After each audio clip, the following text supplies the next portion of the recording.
Massachusetts, colonial North America, 1706. Puritan minister Cotton Mather has just been given a gift, a slave that he would later name Onesimus. In his journals around the time, Mather did not seem to have a high opinion of this gift, even calling him useless and wicked in his diary. He had no idea how wrong he was. This enslaved man would go on to share a life-saving medical practice that would protect countless colonial Americans from one of the deadliest diseases, smallpox. What's more, the method he introduced wasn't new. In fact, it had been practiced for generations by his people in Africa. But to the Puritans of New England, it was revolutionary. So, what exactly did he do to combat this dreaded affliction? Let's find out. Hello and welcome to our channel, where we cover interesting and lesser-known science and engineering stories from history. You don't need a technical background to enjoy, just an open mind and eager curiosity. Let's begin. Smallpox was a devastating affliction in the days before vaccines. Thankfully, it has now been eradicated in the wild, but for those who lived before modern medicine, there was little defense against its effects. The disease was notorious for causing painful outbreaks of small pustules, or pox, across the skin. These pustules often led to death, and even those who survived were often left with lasting scars, disfigurement, and even blindness. But in 1721, during one of the deadliest smallpox epidemics in colonial America, an enslaved man from Africa shared a method, well known amongst his people, that could spare individuals from contracting the disease in the first place. This technique would go on to change the course of medical history in North America. But first, let's meet Cotton Mather, one of the most well-known figures of colonial America. Mather was a devout Puritan and the son of Harvard's first president. His life is fascinating. It's enough to say that he was a member of the clergy, a prolific author, a vocal supporter of the Salem witch trials, and, in the realm of science, credited with introducing smallpox inoculation to the colonies. But, as is so often the case in history, the person who actually taught Mather about this life-saving process rarely receives the recognition he deserves. We know that sometime before or around 1716, Onesimus told his master that amongst his people, a way to prevent smallpox was known. Mather wrote to a friend, I do assure you that many months before I met with any imitations of treating the smallpox with the method of inoculation, I had from a servant of my own an account of its being practiced in Africa. Inquiring of my Negro man Onesimus, who was a pretty intelligent fellow, whether he ever had the smallpox, he answered yes and no, and then told me that he had undergone an operation which had given him something of the smallpox and would forever preserve him from it, adding that it was often used among the Coromantee, and whoever had the courage to use it was forever free from the fear of contagion. He described the operation to me and showed me in his arm the scar. It seems that Cotton Mather's opinion of Onesimus had drastically improved over the years.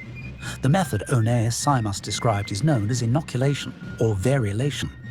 This procedure involved taking material from a smallpox pustule or scab of an infected person and deliberately introducing it into the skin through a small cut, or sometimes by inhaling it.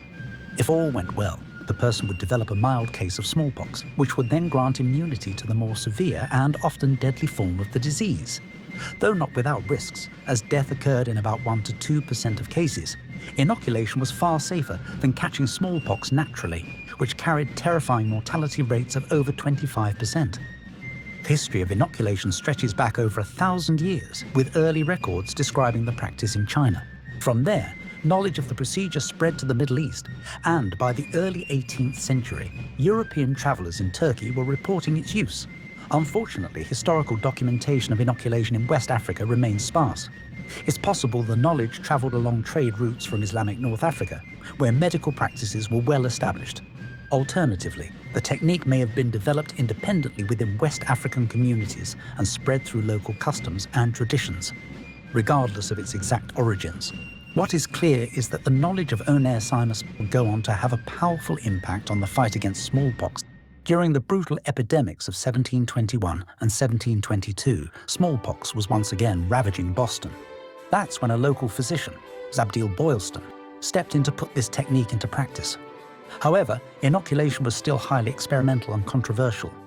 In fact, some outraged Bostonians suggested that if anyone died as a result of the procedure, Boylston himself should be executed. In the rowdy, volatile streets of colonial America, such threats weren't empty words. An angry mob could easily turn into a makeshift executioner. Nevertheless, Boylston pressed forward, It's reported that Dr. Boylston inoculated around 286 people during the epidemic between 1721 and 1722, including Cotton Mather's own son. Of those inoculated, only 6 died. In comparison, Boston saw 7,500 smallpox cases during the same period, resulting in 844 deaths, a mortality rate of over 10%. The difference was clear. Inoculation saved lives. Yet despite its effectiveness, the practice faced significant opposition on both religious and traditional grounds. One anonymous critic argued that inoculation should be banned for colonists and dismissed it as a practice fit only for those disparagingly referred to as Turks and pagans. Even Dr. William Douglas, one of Boston's few formally trained physicians, opposed the procedure. He claimed it was too experimental and unpredictable. But not everyone was against it.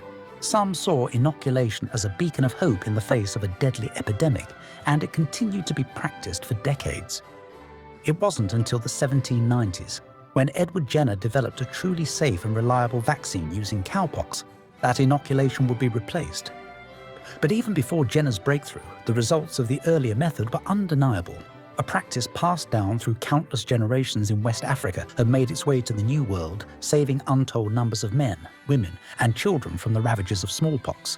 But what became of Onesimus, the enslaved man whose knowledge saved so many lives?